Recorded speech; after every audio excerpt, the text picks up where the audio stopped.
వరంగల్ తో పాటు మరో 3 ఎయిర్పోర్ట్లు పాల్వంచ, అంతర్గాం, ఆదిలాబాద్ లో మంజూరు చేయండి. కేంద్రానికి సీఎం రేవంత్ విజ్ఞప్తి. బాపుఘాట్ అభివృద్ధికి 222.27 ఎకరాల రక్షణ భూములు ఇవ్వండి.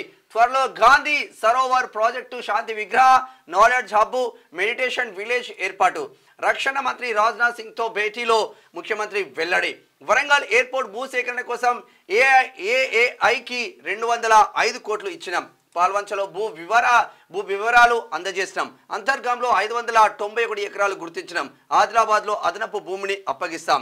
పౌర విమానయాన శాఖ మంత్రి రామ్మోహన్ తో భేటీ. పౌర విమానయాన శాఖ మంత్రి రామ్మోహన్ నాయుడు ఉన్నాడు కాబట్టి అక్కడ అంటే ఆయన ఇక్కడ ఎర్రన్నాయుడు కుమారుడు కదా, ఎర్రన్నాయుడు కుమారుడు ఉన్నాడు. అంటే ఇక్కడ ఏపీకి సంబంధించినటువంటి ఆయన మంత్రిగా కేంద్ర విమానయాన శాఖ మంత్రిగా ఉన్నాడు.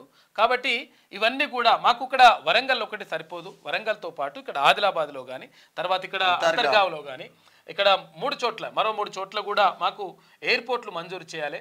దీని ద్వారా పాల్వంచలో కూడా, ఇక్కడ కొత్తగూడెం పాల్వంచ జిల్లా, పాల్వంచలో కూడా కొత్తగూడెం జిల్లా అయితే ఈ 3 చోట్ల కూడా మాకు అంటే అక్కడ ఎయిర్పోర్ట్లకు అవకాశం ఇవ్వండి.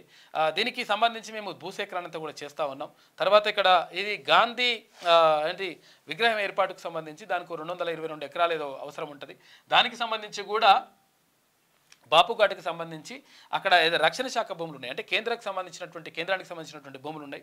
ఆ భూములను కూడా ఇవ్వండి అని చెప్పేసి అక్కడ రాజ్నాథ్ సింగ్ని కలిసిండు. తర్వాత ఇక్కడ విమానయాన శాఖ మంత్రిని కలిసిండు. కలిసిన తర్వాత మాట్లాడితే విమానయాన శాఖ మంత్రి కూడా చెప్పిండు, ఎందుకంటే మేము తెలుగువానే కాబట్టి 100% మేము దీనికి అంటే చేయడానికి ప్రయత్నం చేస్తా, 100% మేము ఇస్తామనేటువంటి మాటను కూడా అక్కడ విమానయాన శాఖ మంత్రి ఎవరు చెప్పినటువంటి రామ్మోహన్ నాయుడు. వరంగల్తో పాటు మరో 3 చోట్ల ఎయిర్పోర్ట్లు మంజూరు చేయాలని, వెంటనే పనులు ప్రారంభించాలని కేంద్ర ప్రభుత్వాన్ని సీఎం రేవంత్ రెడ్డి కోరారు.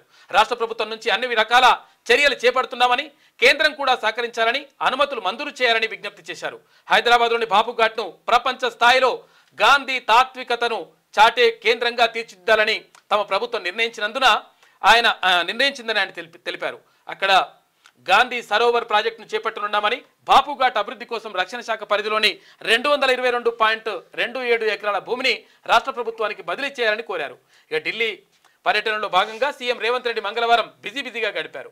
రాష్ట్ర అభివృద్ధికి సంబంధించిన అంశాలపై కేంద్ర మంత్రులు రాజ్నాథ్ సింగ్, రామ్మోహన్ నాయుడుతో వరుస భేటీలు నిర్వహించారు. ఇక డిప్యూటీ సీఎం భట్టి విక్రమార్క, మంత్రి ఉత్తమ్ కుమార్ రెడ్డితో కలిసి పౌర విమానయాన శాఖ మంత్రి రామ్మోహన్ నాయుడుతో సీఎం సమావేశమయ్యారు. ఇక తెలంగాణలో పారిశ్రామిక అభివృద్ధి, ప్రజలకు రవాణా వసతులు మెరుగుకు రాష్ట్ర ప్రభుత్వం ప్రత్యేక దృష్టి సారించిందని ఆయన వివరించారు.